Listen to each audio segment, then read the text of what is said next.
31 લઈ બોર્ડર વિસ્તાર એલર્ટ પર છે। શામળાજીની અણસોલ બોર્ડર પર વાહનોનું કડક ચેકિંગ। અસામાજિક તત્વોને ડામવા પોલીસ સતર્ક। તો ગુજરાત રાજસ્થાન બોર્ડર પર વાહનોની તપાસ। આંતરરાજ્ય 10 ચેકપોસ્ટ સહિત અન્ય 48 નાકા પોઈન્ટ પર તપાસ।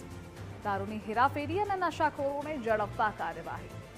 ડિજિટલ બ્રેથ એનાલાઇઝરથી નશાખોરોને પકડવામાં આવશે।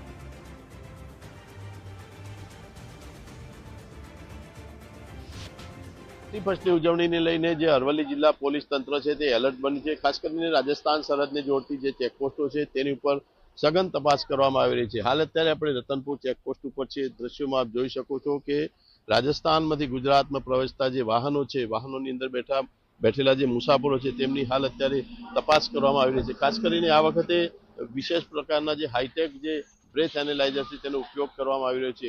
રાજસ્થાનમાંથી કોઈ નશો કરી અને ગુજરાતમાં ન પ્રવેશે તેનું બિલકુલ તકેદારીપૂર્વક ધ્યાન રાખી અને આ બ્રેથ એનાલાઇઝર દ્વારા તપાસ કરવામાં આવી રહી છે। ખાસ કરીને અરવલ્લી જિલ્લાની જે 40થી વધુ હાલ અત્યારે ચેક નાકા બનાવવામાં આવ્યા છે અને જે મુખ્ય જે સરહદો છે તેની ઉપર પણ પોલીસ દ્વારા રાઉન્ડ ધ ક્લોક પહેરો ગોઠવી અને હાલ તપાસ કરવામાં આવી રહી છે। દ્રશ્યોમાં આપ જોઈ શકો છો કે જે વાહનો છે, વાહનોની અંદર આ રીતે જે માલ સામાન ભરેલો હોય છે તે માલ સામાનની પણ ઝીણવટભરી રીતે તપાસ કરવામાં આવી રહી છે। ખાસ કરીને આ રતનપુર બોર્ડર છે તે દારૂના ઘુસાડવા માટેની ખાસ અલગ પ્રકારની ચેકપોસ્ટ ગણવામાં આવી રહી છે। બુટલેગરો આનો ઉપયોગ કરી રહ્યા છે તેવા સમયની અંદર આ ચેકપોસ્ટ ઉપર પોલીસ દ્વારા સઘન પેટ્રોલિંગ ગોઠવી કોઈ અનિચ્છનીય બનાવ ન બને તે માટેની તકેદારી રખાઈ રહી છે।